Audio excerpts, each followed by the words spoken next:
जैसा आप लोग जानते हैं कि दिल्ली के लोगों के अधिकार छीनने वाला जो मोदी सरकार ने अध्यादेश जारी किया,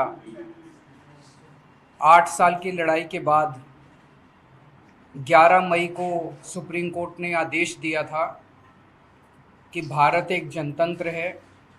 जनतंत्र के अंदर चुनी हुई सरकार को जनता के काम करने के लिए पूरे अधिकार और शक्तियां होनी चाहिए।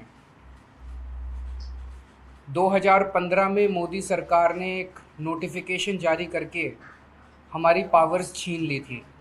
जो पावर्स शीला दीक्षित जी के पास होती थी वो पावर्स हमसे सारी छीन ली गई, सरकार को पंगु बना दिया गया। उसके बावजूद भी हमने काफ़ी काम किए, हम ही जानते हैं कैसे काम किए। लेकिन 8 साल की लड़ाई के बाद दिल्ली के लोगों को न्याय मिला सुप्रीम कोर्ट से।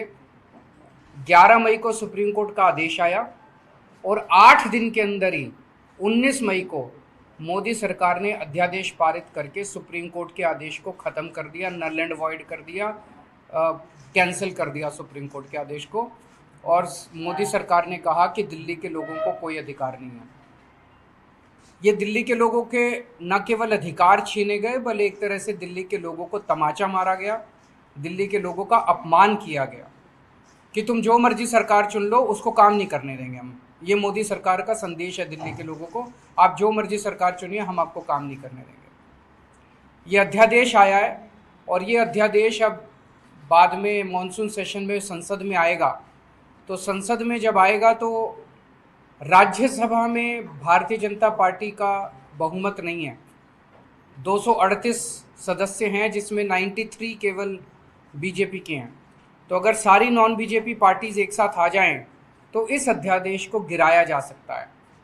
तो इसीलिए आप लोग देख रहे हैं कि मैं एक पार्टी अध्यक्ष से जाके मिल रहा हूं और उनकी हम सपोर्ट मांग रहे हैं कि जब ये संसद में बिल आए तो वो दिल्ली के लोगों के साथ खड़े हों, दिल्ली के लोगों को न्याय दिलाएं। दिल्ली के लोगों के साथ बहुत बड़ा नुकसान हुआ है, दिल्ली के लोगों का बहुत बड़ा धोखा हुआ है दिल्ली के लोगों के साथ। तो इसी सिलसिले में मैं ममता बनर्जी से मैडम से मिलने गया था, उन्होंने सपोर्ट जाहिर किया।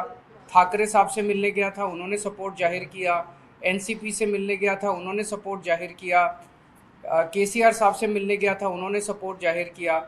उसी सिलसिले में आज मैं सीताराम येचुरी जी से, उनकी टीम से और सीपीएम पार्टी से सपोर्ट मांगने के लिए आया कि इस राज्यसभा में आप हमें सपोर्ट कीजिए।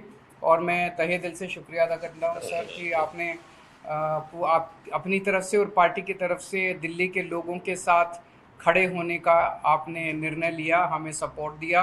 और आज आपके दफ्तर में जब हम आए, आपने इतना मान सम्मान दिया। We are very grateful to you.